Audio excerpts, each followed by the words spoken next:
All right. Shalom, shalom. First and foremost, I want to say call halayim Yahweh, Bahashim, Yahweh Shai, Bahashim, Rakah, Kwikdash. Double honors to the apostles and the elders of Great Millstone who taught me this truth and who rule well in this truth. Shalom to the 144,000 and the hopeful elect of the nation of Israel that scattered throughout the four corners of the earth. Peace and mercy unto you. You Negroes, you Latinos, you Native Americans. You are the true Hebrew Israelites that the Bible speaks of. You are the true chosen people of the book. All right, so once again, I'm in this book right here called Bloodlines of the Illuminati. I have gone into this book many times, man. All right, many times. If you go down my timeline, all right, on my YouTube page, all right, you see that I have gone into this book many times, man. All right, now this book, it goes into all the Illuminati bloodlines, man, and it goes into it reveals all the Satanism, all the witchcraft and sorcery that they do and dive into. All right, how they link up with other occult families. All right, because they think that when they intermarry other families that are like occult families, that they're that witchcraft and that sorcery combines and all that, man. This if you go, like I said, if you go down my timeline on YouTube, I have done many videos on this book already. This book goes into the Astor family, goes into the DuPonts, all right, goes into the McDonald's, the Disneys, all right, the Collins, other families that are allied with the Illuminati. It goes into the Rothschilds, the Rockefellers, all of them, man. All right, so I'm gonna go into the Rothschild family today, man. All right, so let's get it. All right, and I usually start off at the beginning of the chapter, all right, but I'm gonna start off in the middle of the chapter this time. All right, so it says right here, it says part 1. All right, the house of the Rothschild. All right, it says, let me zoom in real quick. All right, it says, if one looked on the backstage of history, he would find the house of Rothschild. They have indebted kings, manipulated kingdoms, created wars, and molded the very shape of the international war. Yeah, because every major event that happened in history, all these wars that happened in history, all right, they were all manufactured by the elites, man. All right. It says, among the hierarchy of the Illuminati, they are revered as a powerful satanic bloodline. And that's all these elites do. The elite banking families, the Rothschilds, the Rockefellers, the DuPonts, all right, the Astors, all right, all the elite Illuminati Edomite banking families, all right, that's where they get their power from the left-hand side. All right, they're all Satanists, they're all wizards and warlocks, and all they do is witchcraft, man. Esau, Edom, starting with the elite banking families. That's Esau's Edom. That's his nature, man. It says they are quote unquote living legends. All right, let me read that again. It says, if one looked on the backstage of history, he would find the house of Rothschild.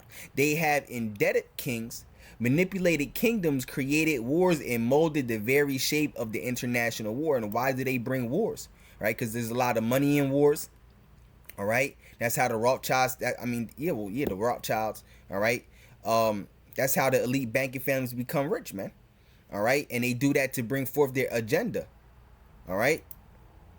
It says, among the hierarchy of the Illuminati, they are revered as powerful satanic bloodlines. All right. And that's all the elite banking families are. They're all satanic bloodlines. All right. All they do is witchcraft. They're all wizards and warlocks, sorcerers. It says, one biographer in America, said one biographer in America, a boy wants to become president. In Europe, he would rather become a Rothschild. All right. To be a Rothschild is to be a modern Croesus. All right. A 20th century Midas. All right. They are a dynasty of enduring power. All right. A quote unquote magic bloodline in Satan's empire. And that's all they are. All these elite families. All right. All the elites, man. All right. The elite banking families, the Rothschilds, the Rockefellers. All right. All the elite banking families, they're all Satanists, man. That's where they get their power from the left-hand side. All right. They all do satanic rituals. All right, they worship Satan, man. All right, that's the nature of Esau, Edom, the so-called white man, starting with the elite banking families. The scriptures say, what is it in Psalms? That the Most High is in none of his thoughts, man.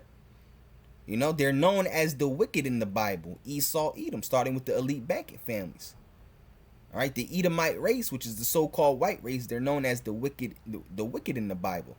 All right, Malachi, the 1st chapter.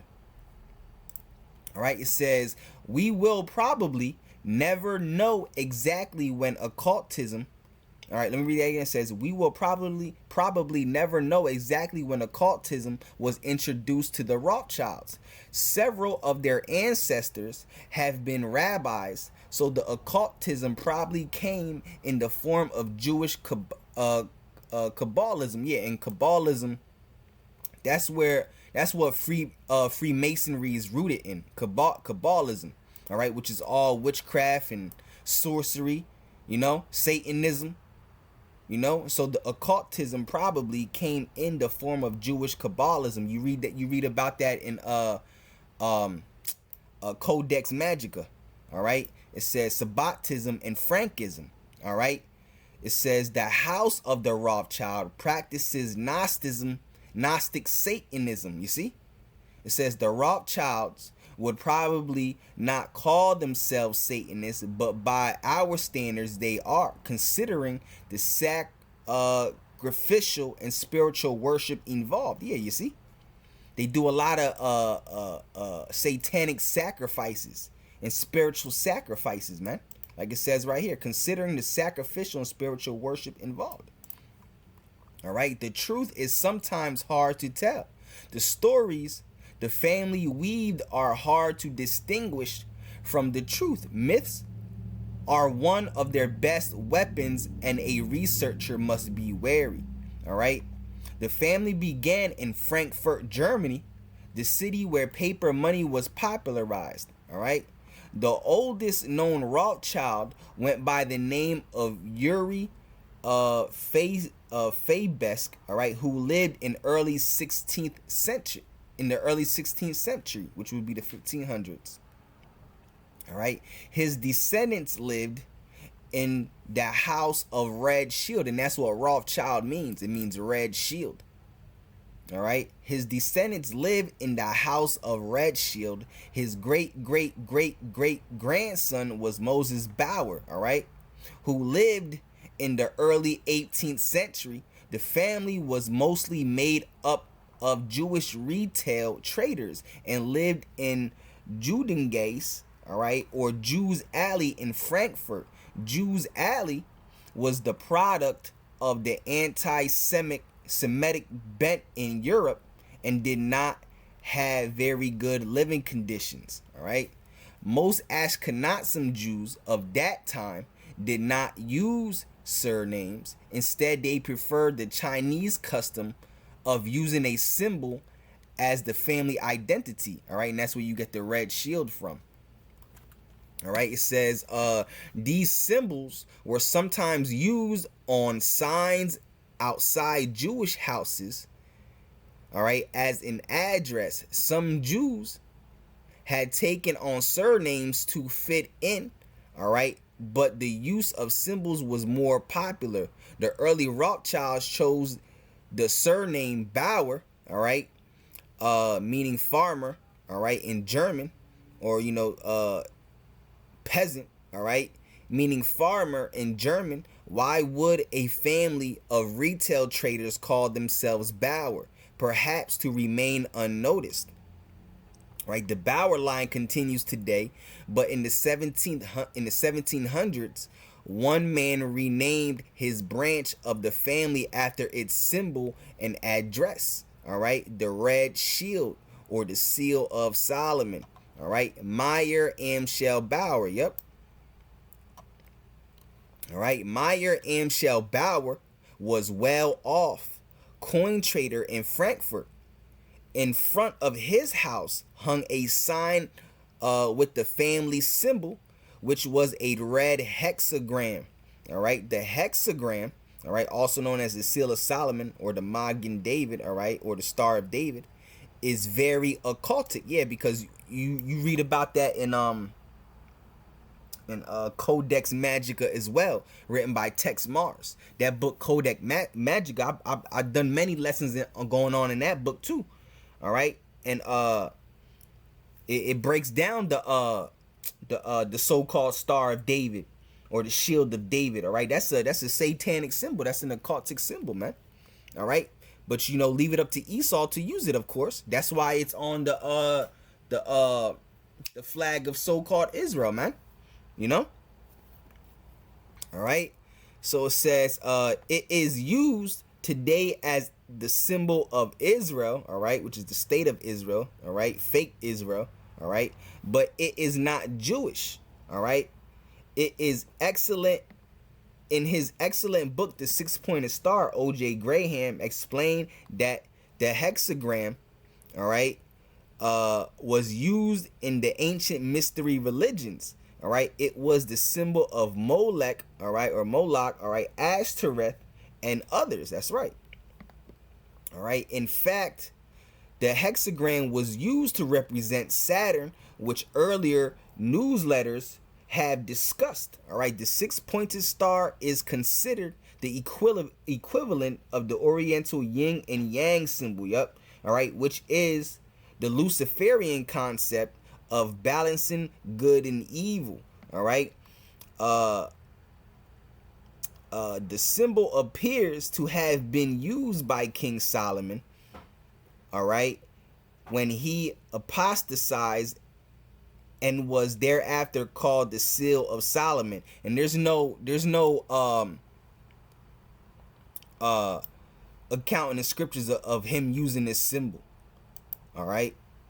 It says the symbol appeared to have been used by King Solomon, all right, when he apostatized, all right, and was thereafter called the Seal of Solomon, all right. Later on, all right, Jewish Kabbalism or occultism, all right, different name, same game, all right, picked it up as a magic symbol, all right. Yeah, it's a symbol of witchcraft, all right, the symbol of Esau, Edom, all right.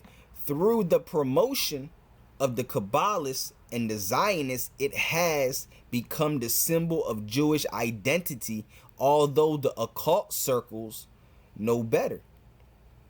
All right, the Bowers use of a hexagram as their family sign points to their involvement in Jewish Kabbalism. In fact, the six-pointed star was so significant to them that Meyer Amschel Bauer decided to adopt it as his new name. Meyer Amschel Rothschild, all right, Rothschild meaning red shield, all right. I believe this was done to identify his family with occultism and the likes of Saturn or Ashtoreth, all right, whom the Asters are named after. That's crazy, all right, because I already done a video on the Aster family, all right, and I live in a town, all right, that's ran by Amalek, all right. Amalek has took this town over, all right. All their schools are out here, all their their hospitals, their synagogues, they're all out here, and they own a whole bunch of factories, and one of the factories is the Aster factory. All right, I think it's a chocolate factory. It's called Aster Chocolates, and their logo is the Freemason symbol. All right. Matter of fact, I'll show you. Shoot, I'll show you. Let's get it. All right, let's get it. Aster Chocolates. This is in my town that I live in, or that I'm from. All right, Aster Chocolates. All right, I'll show you. Aster Chocolates. Let's see, right here. You see the symbol right here. Let me see if I could. You see? Ooh, Aster Chocolates. And then you see the Freemason symbol. All right, that's the logo. That's the Freemason symbol. All right. And that's ran by these fake ass Jews, these so-called Jews, man. All right. Let's get back into this. It says whom the Asters are named. See, I didn't know that. Wow. All right. It says Meyer, all right, was sent to be a rabbi, all right, when he was 10. In 1753, all right, it says a year and a half later, his parents died. Meyer, all right, was brilliant and was encouraged by relatives to continue his studies, but coin trading was his love. He left the school and when 13, excuse me, he left the school and when 13 was sent to Hanover to be an apprentice at the Illuminati Oppenheimer Bank. All right, he worked there for 7 years, learning the ins and out of money. The big question is why he left the Oppenheimer Bank. It was a good situation, both financially and socially. All right, Hanover was less antagonistic, all right, toward the Jews than Frankfurt. All right. It says, why leave the security and head back home to an uncertain future? All right. Because the future wasn't all that uncertain. While in Hanover, Meyer made the acquaintance of General von Estorff, a numismatist, all right, who was impressed by Meyer's knowledge of the subject. In 1763, General von Estorff left Hanover and joined the court of Prince William IX of Hesse-Hanau, all right, whose territory included Frankfurt. Meyer knew that through his connections, he would be able to get some business with the prince. It appears Meyer's stay at the Oppenheimer Bank, all right, was used to establish himself in Illuminati circles and to find a way to get close to Illuminati royalty. General von Estorff was his key, all right. Prince William of Hesse-Hanau, all right, I think that's how you pronounce it, all right, was tied into the Illuminati. He was the son of Landgrave Frederick, all right, or Hesse-Kassel, all right, or the royal family of Hesse, all right. Prince William was a Freemason, and his younger brother Karl was, according to Jews and Freemasons in Europe, all right, 1723 to 1939, accepted as the head of all German Freemasons. Members of the Hesse dynasty have been described as the leaders of the strict observance.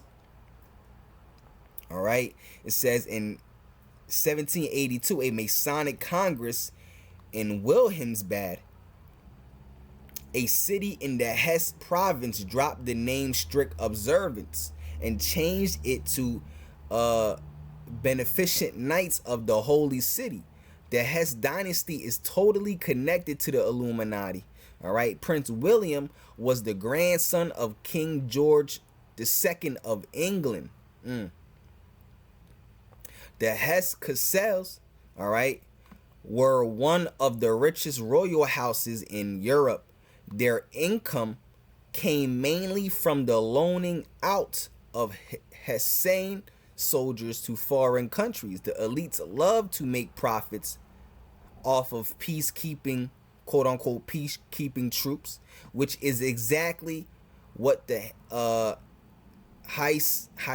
Hessians were called, or Hessians were called, all right. Yeah, and that's why they created NATO, all right, because NATO is supposed to be what,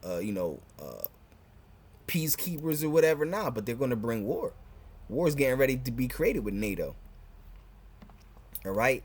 This peacekeeping, quote unquote, always added up to imperialism, all right. The Hessian troops, all right, were used by England in the American Revolution, all right. In fact, the colonial armies fought more Hessian soldiers than English, all right. The House of Hesse-Kassel, all right, made a lot of the American Revolution, all right. Another example of Hesse-Kassel's ties to the Illuminati is the enigmatic figure Saint Germain, who is hailed as a New Age Messiah figure.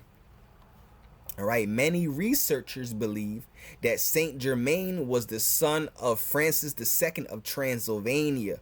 Francis II's wife was Charlotte Amalie of the House of Hesse. He married her in 1694. Saint Germain was either her son or the prior wife's. All right, this point is debated.